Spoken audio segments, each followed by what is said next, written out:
रचना, मैं सोच रहा हूँ अपने बेटे मोनू का जन्मदिन हम इतनी धूमधाम से मना रहे हैं, तो क्यों ना हम गांव से मेरी माँ को भी बुला लें। वो भी अपने पोते का जन्मदिन मनाने के लिए गांव से आ जाएंगी। वैसे भी गांव में माँ अकेली रहती हैं, उनका मन नहीं लगता। हितेश अपनी पत्नी रचना से कहता है तो रचना गुस्से से आग बबूला होते हुए बोली, हाँ हाँ, जब देखो तब माँ माँ लगाए रखते हो। कोई जरूरत नहीं है उस बुढ़िया को यहाँ बुलाने की। पत्नी का गुस्सा देखकर हितेश का गुस्सा भी सातवें आसमान पर चढ़ गया और वह रचना की बात बिना सुने ही अपनी माँ मालती जी को फोन कर दिया। बेटे का फोन देखकर खुशी खुशी मालती जी फोन उठाते हुए बोली, बेटा तू कैसा है? बहुत दिनों बाद याद किया है। कब से तेरे फोन का इंतजार कर रही थी मैं। कल मैंने फोन भी किया था, लेकिन बहू रचना ने फोन उठाया था। कह रही थी कि तुम किसी काम में व्यस्त हो, इसीलिए बात नहीं हो सकती। तो हितेश बोला, अच्छा माँ, तुमने फोन किया था? मुझे तो पता ही नहीं चला और ना ही रचना ने मुझे बताया। मालती जी समझ गई कि बहू ने जानबूझकर नहीं बताया। मालती जी कहने लगी, बेटा 2 दिन बाद पोते का जन्मदिन आ रहा है। एक बार जन्मदिन गांव में आकर मेरे साथ भी मना लो। मुझे भी धूमधाम से अपने पोते का जन्मदिन मनाने का शौक है। मेरे पड़ोस में जो वर्मा जी हैं ना, उनकी पत्नी ने अपने पोते का जन्मदिन बड़े धूमधाम से मनाया है। सबको बुलाया था। मेरा भी मन करता है ये सब करने को। रचना, जो हितेश के पास खड़ी ये सारी बातें सुन रही थी, वो तड़ाक से बोली, हाँ हाँ, गांव में क्या रखा है माँ जी। जन्मदिन मनाने के लिए मोहल्ले की 4 औरतों को बुलाकर ढोल की बजा लोगी और टीका कर दोगी, हो गया जन्मदिन। तुम क्या जानो आजकल के बच्चों के जन्मदिन कैसे मनाए जाते हैं। हितेश नाराज होते हुए बोला, रचना, माँ मुझसे बात कर रही हैं, तुमसे नहीं, तो तुम्हें बीच में बात करने की जरूरत नहीं है। कहकर हितेश अपनी माँ से बोला, माँ, मैं ये कह रहा था कि इस बार मोनू का जन्मदिन इधर ही मना रहा हूँ और आपको बुलाने के लिए मैंने फ़ोन किया था। आगे कभी मौका मिला तो मोनू का जन्मदिन आपके पास गांव में मनाऊंगा और आप अपनी ये इच्छा भी पूरी कर लेना। कल सुबह मैं आपको लेने आ जाऊंगा, आप तैयार रहना। बेटे की बात सुनकर मालती जी खुशी से फूली नहीं समा रही थी। बेटे ने पोते के जन्मदिन पर उसे बुलाया है। खुशी के मारे जल्दी जल्दी घर के सारे काम करने लगी और झट से कढ़ाई चढ़ाकर अपने पोते मोनू के लिए बेसन के लड्डू बनाने लगी। क्योंकि पिछली बार जब मोनू घर आया था तो उसे बेसन के लड्डू बहुत पसंद थे। पूरे दिन दादी बेसन के लड्डू दे दो, दादी बेसन के लड्डू दे दो कहता घूमता रहता था। दूसरे दिन सुबह सुबह ही हितेश अपनी माँ को लेने के लिए गांव आ गया तो उसने देखा कि माँ जल्दी जल्दी सारे काम करने में लगी हुई थी। माँ की खुशी देखकर हितेश बोला, माँ, आपको मेरे पास आने की इतनी खुशी होती है कि फिर मेरे साथ हमेशा के लिए क्यों नहीं रहती हैं आप? कितनी बार मैंने कहा है, लेकिन हर बार आप मना कर देती हो। तो बेटे की बात सुनकर मालती जी सोचने लगी कि बेटा, तुम तो चाहते हो कि तुम्हारी माँ तुम्हारे साथ रहे, लेकिन बहू नहीं चाहती कि मैं तुम दोनों के साथ रहूं।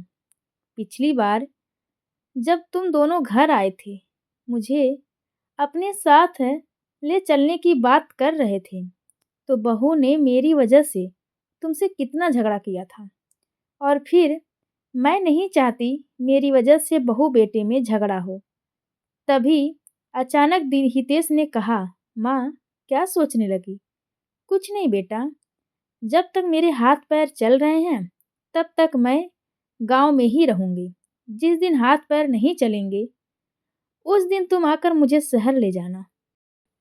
हितेश अपनी माँ को लेकर शहर के लिए निकल गया तो रास्ते में मालती जी बोली, बेटा, मैं अपने पोते के लिए कुछ उपहार नहीं ले पाई हूँ।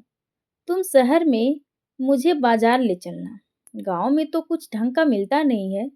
अगर इधर छोटी मोटी दुकान से कुछ ले भी लूंगी तो पता नहीं बहू को पसंद आएगा या नहीं।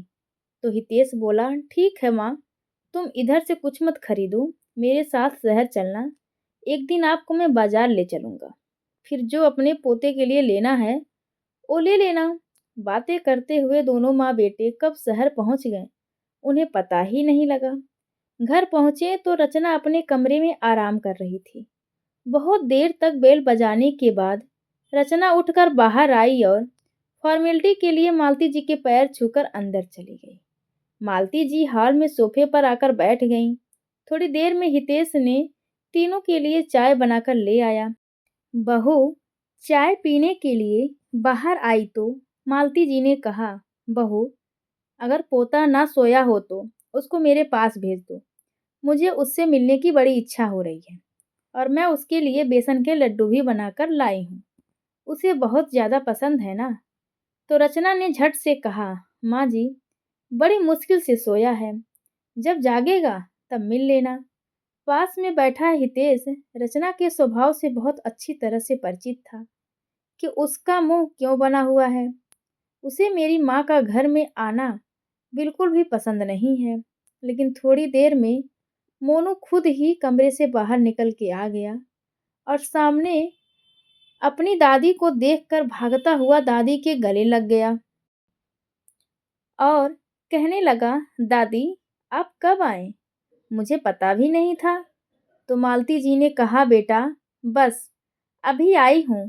कहते हुए उन्होंने डिब्बे से बेसन के लड्डू निकालकर पोते को दे दिए और बोली, ले मोनू, तुझे बेसन के लड्डू बहुत पसंद है ना, देख तेरे लिए कितने सारे लड्डू बनाकर लाई हूँ।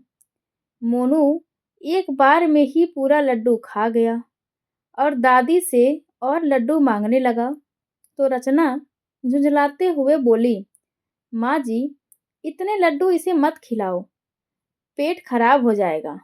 इतना मीठा खाएगा तो पेट दर्द होने लगेगा। दोनों लड्डू मोनू के हाथ से छुटाकर वापस डब्बे में रख दिए और मोनू को घसीटते हुए कमरे में ले गई। तो मोनू रोने लगा। हितेश भी उनके पीछे पीछे कमरे में गया तो रचना पहले से भी बड़बड़ा रही थी, मैं इसीलिए तुम्हारी माँ को नहीं बुलाती हूँ, मेरे बेटे को बिगाड़ कर रख देंगी। मैं इतने सारे मीठे लड्डू खाने के लिए देने के लिए क्या ज़रूरत है। कल को दांतों में दर्द होने लगेगा तो अस्पताल ले जाना पड़ेगा। तभी हितेश अपनी पत्नी की बात को काटते हुए कहता है, कैसी बातें कर रही हो रचना। माँ के घर के बने हुए देसी घी के बेसन के लड्डू खाने से मोनू के दांत में दर्द होने लगेगा, लेकिन जो तुम सुबह शाम उसे चॉकलेट खिलाती हो उससे उसके दर्द में कुछ भी नहीं होगा और उसके दांत में कोई प्रॉब्लम भी नहीं आएगी। सच बताऊं तो दांत चॉकलेट खाने से खराब होते हैं, ना कि लड्डू से। तुम्हें तो बस मूड खराब करने का मौका चाहिए। माँ को भूख लग रही है, हम दोनों के लिए खाना परोस दो। क्या तुम दोनों गांव से खाना खाकर भी नहीं आए? मैंने तो अपना और मोनू का खाना बनाया था, तुम लोगों का खाना नहीं बनाया। मुझे लगा था कि तुम गांव जा रहे हो तो माँ ने तुम्हारे लिए तो खाना बनाया ही होगा। लाडला बेटा आया है तो माँ बेटा खाना खाकर ही आओगे। रचना की बात सुनकर हितेश ने गुस्से से कहा, रचना इतना तो तुम्हें समझना चाहिए कि हम सुबह 10 बजे वहाँ से चले थे।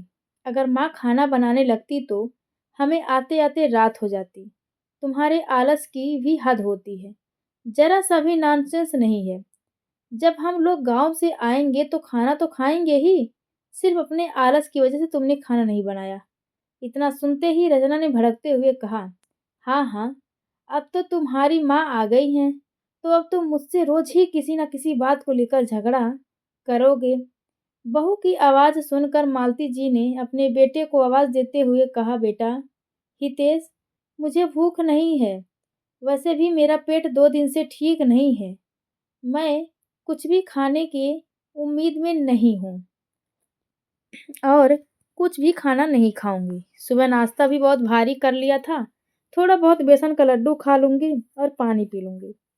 कहीं बहू बेटे में बात ना बिगड़ जाए, ये सोचकर मालती जी ने खाना खाने से मना कर दिया। दूसरे दिन रचना हितेश से बोली कि आज मुझे बाजार ले चलो, कुछ शॉपिंग करनी है। तो हितेश ने भी खुशी-खुशी रचना से हाँ बोल दिया कि ठीक है, रचना तुम तैयार हो जाओ। वैसे भी हफ्ते भर से ऑफिस में बहुत ही ज़्यादा काम था, तो जन्मदिन की कुछ तैयारी नहीं हो पाई है। हालाँकि हाँ, सबको इनवाइट तो कर दिया है, लेकिन हमारी तैयारी अभी भी अधूरी है। हमने जो होटल पार्टी के लिए बुक किया था, एक बार उसका मेन भी डिसाइड कर लूँ। आएँगे और तुम्हें भी ले चलेंगे शॉपिंग करने के लिए, और तब कर लेना। तभी रचना मालती जी से बोली, माँ जी, मैंने सुबह का नाश्ता तो बना दिया था, दोपहर का खाना तुम बना देना। मेरा तो पूरा दिन आज शॉपिंग में निकल जाएगा। तो मालती जी ने कहा, ठीक है बहू, तुम आराम से अपनी शॉपिंग कर लो, खाना मैं बना दूंगी। जब बहू बेटे शॉपिंग के लिए निकलने लगे, तभी मालती जी को याद आया कि उसको भी अपने पोते के लिए गिफ्ट लेना है। उसने अपने बेटे बहू से कहा, बेटा तुम जा ही रही हो तो मैं भी पैसे दे देती हूँ, मोनू के लिए उसकी पसंद का गिफ्ट ले ले आना। कहते हुए मालती जी ने बहू के हाथ में 1000 रुपये थमा दिए। अगले दिन मोनू का जन्मदिन था। धूमधाम से मोनू के जन्मदिन की तैयारी चल रही थी। पूरे आंगन में मोनू ही धमा चौकड़ी मचाते हुए घूम रहा था। कभी दादी की गोद में बैठता, तो कभी पापा के कंधों पर चढ़ जाता। शाम होते होते सभी लोगों का आना भी शुरू हो गया। मालती जी हॉल में जा ही रही थी कि तभी अचानक से मोनू दौड़ता हुआ आया और उसके हाथ से मालती जी के कपड़ों में कोल्ड ड्रिंक गिर गया। मालती जी की साड़ी एकदम से चिपचिपी हो गई। लाइट कलर की साड़ी थी, कोल्ड ड्रिंक के दाग उसमें जगह जगह दिख रहे थे। पानी से धुलने के बाद भी वो दाग नहीं गए। तो मालती जी बहू के पास गईं और बोली, बहू, मेरी पूरी साड़ी गंदी हो गई है। अब मेरे पास इतनी अच्छी दूसरी साड़ी भी नहीं है। अगर तुम्हारे पास कोई साड़ी हो तो मुझे पहनने के लिए दे दो। इतनी जल्दी मैं बाजार से खरीद के भी नहीं ला सकती हूँ। तो रचना ने कहा, माँ जी, मेरी साड़ी तुम्हारी तरह सस्ती नहीं है। हर साड़ी ड्राई क्लीन होकर आती है, और तुम्हें तो साड़ी पहनने का सहूर भी नहीं है। अपने ही कपड़ों पर कोल्ड ड्रिंक गिरा ली। अभी तो फंक्शन शुरू भी नहीं हुआ था। सोचो, पूरे फंक्शन में मेरी साड़ी को पहनकर उसका क्या हाल करोगी। दरवाजे पर खड़ा हुआ हितेश पत्नी और माँ की सारी बातें सुन रहा था। जल्दी से वो पास की दुकान पर गया और माँ के लिए एक साड़ी खरीद कर ले आया। जब वापस आया तो रचना हितेश के हाथ में एक पैकेट देखकर पूछने लगी कि उसमें क्या है। तो हितेश बोला, अरे तुम लोग जल्दी से गेस्ट हाउस पहुँचो, उधर सारे रिलेटिव आने वाले हैं और उनको रिसीव करने के लिए कोई तो होना चाहिए। हम दोनों अभी इधर ही हैं। अच्छा, ये अच्छा नहीं लगता, कहकर हितेश ने रचना को फटाफट से कार में बैठा दिया और अपने हाथ में लिया हुआ पैकेट अपनी माँ के हाथ में थमाते हुए बोला, माँ, जल्दी से इस साड़ी को पहन लो, आपके लिए नई साड़ी लेकर आया हूँ। कार में बैठी हुई रचना ने ये सब देख लिया और आग बबूला होते हुए कार से उतरकर सीधी अंदर आई और पैकेट से साड़ी निकालते हुए बोली, हितेश, माँ के लिए नई साड़ी खरीद के लाए हो और एक बार भी मुझसे पूछा तक नहीं। तुम माँ माँ करते रहते हो हमेशा। अगर अपनी माँ के लिए ही सब कुछ करना था तो मुझसे शादी क्यों की। अगर माँ की ही सारी बातें माननी थी तो मेरी क्या जरूरत थी। रचना रचना की बात सुनकर हितेश ने कहा, रचना, ये तुम कैसी बातें कर रही हो। तुम्हारी जगह अलग है और मेरी माँ की जगह अलग है। मैंने तुम्हें किसी चीज को खरीदने से मना नहीं किया। कल तुम्हें जितनी खरीदारी करनी थी मैंने तुम्हें कराई। बताओ, एक बार भी मैंने मना किया? अगर मना किया हो तो बताओ तुम। हाँ, लेकिन आज जब मैं माँ के लिए कुछ पैसों की साड़ी ले आया, तो तुम इतनी भड़क रही हो जबकि कल तुम 10,000 की शॉपिंग करके आई हो। माँ ने कुछ भी नहीं कहा। घर में आराम से रहना सीखो। हर बात में कंपैरिजन करना बंद करो। माँ, माँ होती है और पत्नी पत्नी होती है। मैं दोनों के फर्ज अच्छे से निभाने की कोशिश कर रहा हूँ। अगर तुम्हारे लिए कोई कमी छोड़ता हूँ, तो तुम मुझसे शिकायत करो।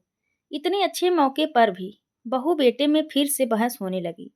ये देखकर मालती जी को बहुत बुरा लगा और साड़ी को दूसरी तरफ रखते हुए बोली, बेटा, मेरी ये साड़ी सूख गई है।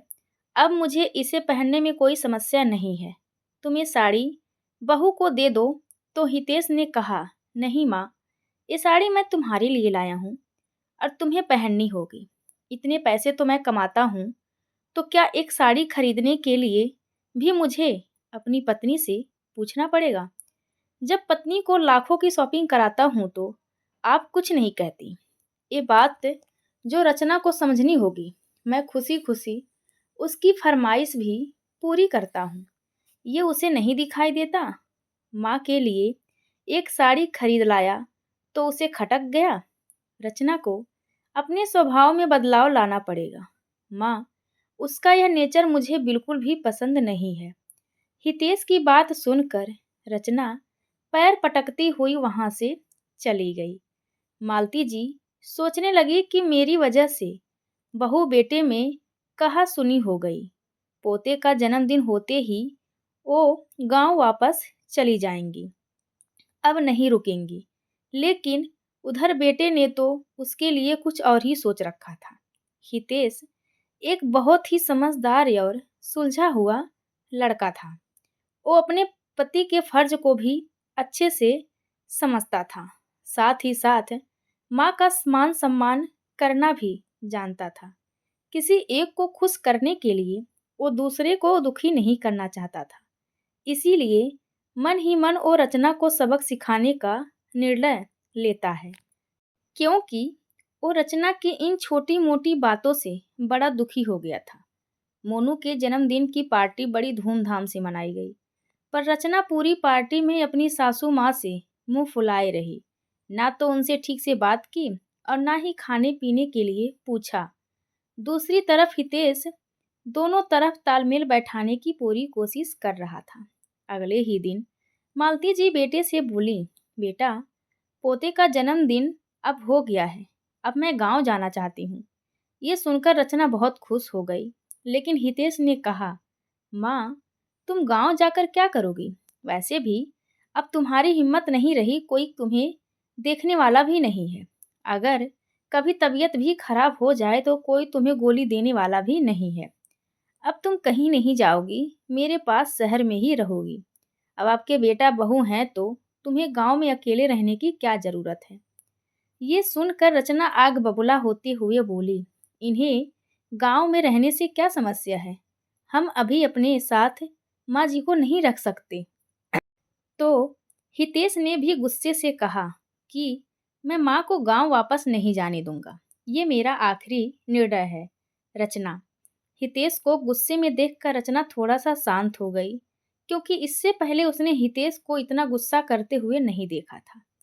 हितेश माँ का हाथ पकड़कर कमरे में ले गया और बोला, माँ, तुम्हारा शरीर तो बुखार से तप रहा है और तुमने बताया भी नहीं। चलो, अभी डॉक्टर को दिखाने के लिए लेकर चलता हूँ। तो मालती जी ने कहा, अरे नहीं बेटा, डॉक्टर को दिखाने की ज़रूरत नहीं है। मैंने बुखार की दवाई खा ली थी। रात में उसका असर हो गया था। अभी सुबह नाश्ता करके फिर से खा लूँगी तो ठीक हो जाएगा। इतना कहकर मालती जी कमरे में आराम करने के लिए चली गईं। इधर हितेश भी अपने ऑफिस चला गया। शाम को हितेश जब ऑफिस से वापस आया तो देखा रचना सज धज कर कहीं जाने के लिए तैयार बैठी थी। तो हितेश ने पूछा, क्या क्या हुआ रचना, कहीं जा रही हो क्या? हाँ, आज मेरी माँ ने हम दोनों को डिनर पर बुलाया है। तुम भी जल्दी से हाथ मुंह धोकर कपड़े चेंज कर लो, फिर चलते हैं। रचना ने कहा, तो हितेश बोला, रचना, अपनी माँ के घर तुम चली जाओ, मैं नहीं जा सकता। क्यों? तुम क्यों नहीं जा सकते? रचना ने पूछा। तो हितेश बोला, रचना, तुम्हें दिखाई नहीं दे रहा कि माँ की तबीयत ठीक नहीं है, मैं उनको अकेले छोड़कर नहीं जा सकता। तो रचना ने कहा, माँ जी को थोड़ा सा बुखार ही तो है, और बुढ़ापे पर तो थोड़ी बहुत तबीयत खराब होने लगती है। बुढ़ापे में तो सब चलता है। तुम सिर्फ अपनी माँ की सोच रही हो। मेरी माँ का क्या, जिन्होंने मुझे फ़ोन करके खाने के लिए इनवाइट किया है। तो हितेश ने कहा, रचना, तुम्हारी माँ का फ़ोन तुम्हारे पास आया है, मेरे पास नहीं, और मुझे तो इसके बारे में कुछ भी पता नहीं है। तुम्हें अगर जाना है तो तुम चली जाओ, मैं मना नहीं करूँगा। लेकिन मैं अपनी माँ को इस हाल में छोड़कर कहीं नहीं जाऊँगा। इतना कहकर वो अपनी माँ के कमरे में उनका हाल चाल पूछने के लिए चला गया। रचना तो सुबह से ही भड़की हुई बैठी थी।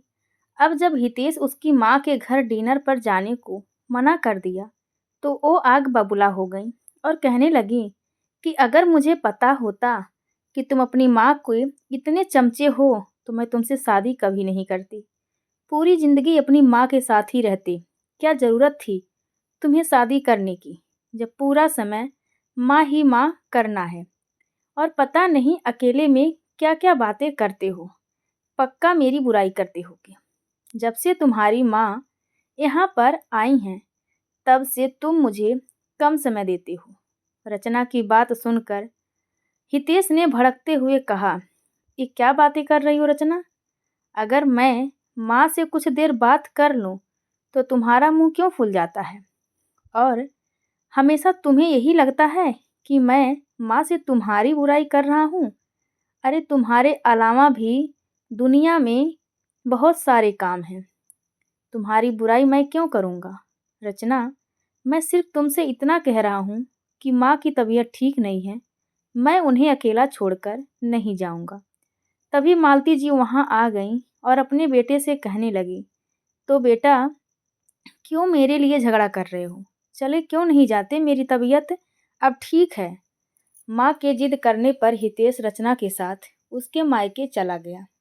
रात के 10 बजे तक दोनों पति पत्नी वापस आ गए। उस पूरी रात हितेश को नींद नहीं आई, क्योंकि सब कुछ अच्छा करने के बाद भी उसकी पत्नी खुश नहीं होती। हमेशा शिकायत ही करती रहती। तुम कभी मुझे समय नहीं देते, हमेशा मामा करते रहते हो, जबकि उसे खुद का नहीं दिखाई देता। घर में मेरी माँ रहते हुए भी पूरे दिन 5 मिनट भी उससे बात नहीं करती, और मायके में 5-5 घंटे फ़ोन पर चिपकी रहती है। मैं कुछ नहीं कहता। पानी सर से ऊपर हो रहा है, मुझे कुछ करना होगा। सुबह उठकर हितेश ने रचना से कहा, रचना, तुम जो मुझसे शिकायत करती हो ना, मैं तुम्हें समय नहीं देता, इसीलिए आज मैंने तुम्हारे लिए छुट्टी ली है। हम दोनों मूवी देखने चलते हैं, तैयार हो जाना। ये सुनकर रचना खुशी खुशी मूवी देखने के लिए तैयार हो गई। तभी रचना के मायके से उसकी माँ का फ़ोन आ गया।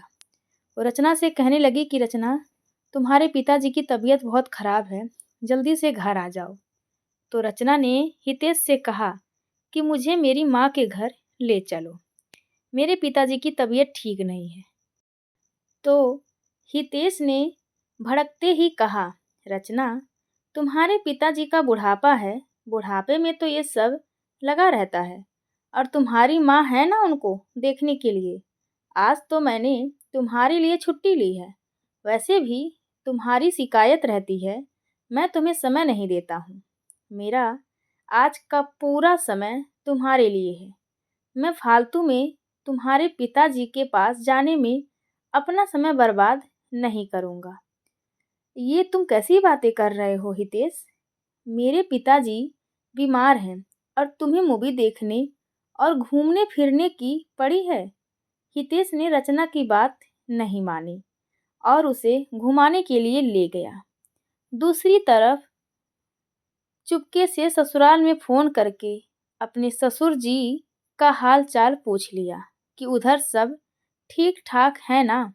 लेकिन इधर रचना का मूड मूवी देखने में कम और मायके में ज़्यादा लगा हुआ था। वो सोचती रही कि मेरे पिताजी तो ठीक होंगे ना, पता नहीं उनको क्या हुआ होगा। मैं एक बार उनको फ़ोन करके पूछ लेती हूँ। जैसे ही रचना ने अपने बैग से फ़ोन निकाला, तो हितेश ने फ़ोन को स्विच ऑफ कर दिया। ये सब देखकर रचना झल्ला कर बोली, ये क्या तरीका है हितेश? मायके से मेरे पिताजी की तबीयत ठीक नहीं है और तुम मुझे बात नहीं करने दे रहे हो। मैंने तुमसे शादी की है, खरीदा नहीं है तुमने मुझे। क्यों? मैं अपने माँ बाप की दुख तकलीफ में भी साथ ना दूं? मैं अपने माता पिता की इकलौती बेटी हूँ। हारी बीमारी में मेरा उन्हें देखने का फर्ज बनता है।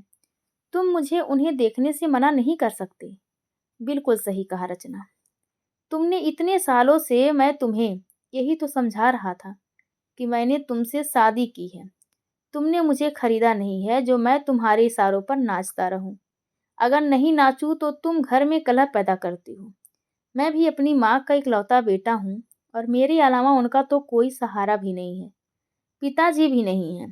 तुम्हारे पिताजी के पास कम से कम तुम्हारी माँ तो है और उन दोनों पति पत्नी की जोड़ी तो साथ में है। मेरी माँ के पास तो पिताजी भी नहीं है। अगर मैं उनका साथ नहीं दूंगा तो कौन देगा? अगर तुम मेरी माँ का साथ देना पसंद नहीं करती हो तो तुम भी अपने माता पिता का साथ नहीं दोगी। उन्हें उनके हाल पर छोड़ दो और बात बात पर माँ माँ मत किया करो। और अब तुम्हारी शादी मुझसे हुई है ना, तो तुम्हें मेरे हिसाब से चलना होगा। आज से पहले मैंने तुम्हें कभी भी अपने मायके जाने से मना नहीं किया था। जब तुम्हारा मन करता था चली जाती थी, लेकिन तुम्हें अपने लिए सारी स्वतंत्रता चाहिए। मेरे ऊपर ही सारी चीज़ों का बंधन लगाती हो। तुम्हारी माँ माँ है और मेरी माँ माँ नहीं पराई हो गई। इतना भेदभाव मुझसे बर्दाश्त नहीं होता। रचना, अब जब मेरी माँ की सेवा तुम नहीं कर सकती हो और उनके साथ अच्छे से व्यवहार नहीं कर सकती हो, तो मैं भी तुम्हारे माता पिता का साथ नहीं दूंगा। या तो तुम खुद को बदलने की कोशिश करो या फिर अपना सामान पैक करके हमेशा हमेशा के लिए अपने मायके चली जाओ। हितेश के ऐसे रूप को देखकर रचना दंग रह गई। थोड़े समय के लिए तो उसकी बोलती ही बंद हो गई। फिर सोचने लगी, हितेश सच ही तो कह रहा है। उसकी माँ की तबीयत खराब थी, फिर भी मैं उसकी माँ को छोड़कर अपने मायके चली गई। एक बार हाथ पकड़कर भी नहीं देखा कि माँ जी तुम्हारी तबीयत कैसी है। जब मेरे मायके में किसी की तबीयत खराब होती है तो मैं भाग कर जाती हूँ और उम्मीद करती हूँ कि हितेश भी मेरे साथ चलें। सोच सोच कर ही रचना की आंखों से आंसू बहने लगे। उसके चेहरे से लग रहा था कि ये आंसू आज पश्चाताप के आंसू थे। वो हितेश के सामने हाथ जोड़कर कहने लगी, देखो जी, मुझसे बहुत बड़ी गलती हो गई जो मैंने तुम्हारी माँ को अपनी माँ नहीं समझा और माँ में इतना भेदभाव किया। लेकिन आज तुमने मेरी आंखें खोल दी है। आज तक मैंने जो भी माँ के साथ व्यवहार किया वो गलत था। मुझे माफ़ कर दो। बहुत देर तक रचना रोती रही तो हितेश ने कहा, रचना, यही मैं तुम्हें समझाना चाहता था कि तुम मुझे बुरी नहीं लगती हो। तुम भी मुझे बहुत अच्छी लगती हो। पर माँ ने भी मुझे जन्म दिया है। मैं माँ को भी अकेले कैसे छोड़ सकता हूँ? जैसे माँ कभी पत्नी की जगह नहीं ले सकती, ठीक वैसे ही पत्नी भी कभी माँ की जगह नहीं ले सकती। इसीलिए मेरे लिए तुम दोनों ही बहुत महत्वपूर्ण हो। बस यही बात मैं तुम्हें समझाना चाहता था और अब तुम्हें समझ आ गया है, तो अब चलो जल्दी से खाना ख़त्म करो, फिर तुम्हारे मायके चलते हैं। पिताजी को अच्छे से डॉक्टर को भी दिखाना है। ये सुनकर रचना ने फटाफट से खाना ख़त्म किया और अपने मायके के लिए निकल गई। मायके में देखती है कि हितेश कितने प्यार से उसके पिताजी का हाथ पकड़ के डॉक्टर के पास ले जा रहे हैं। उनकी पूरी देखभाल कर रहे हैं। कभी दवाई देने के लिए तो कभी पानी पिलाने के लिए। भागता है तो कभी पिताजी के सर को दबाने के लिए। ये सब देखकर रचना की आंखों में आंसू आ गए कि मैं कितनी गलत थी और कितना भेदभाव करती थी।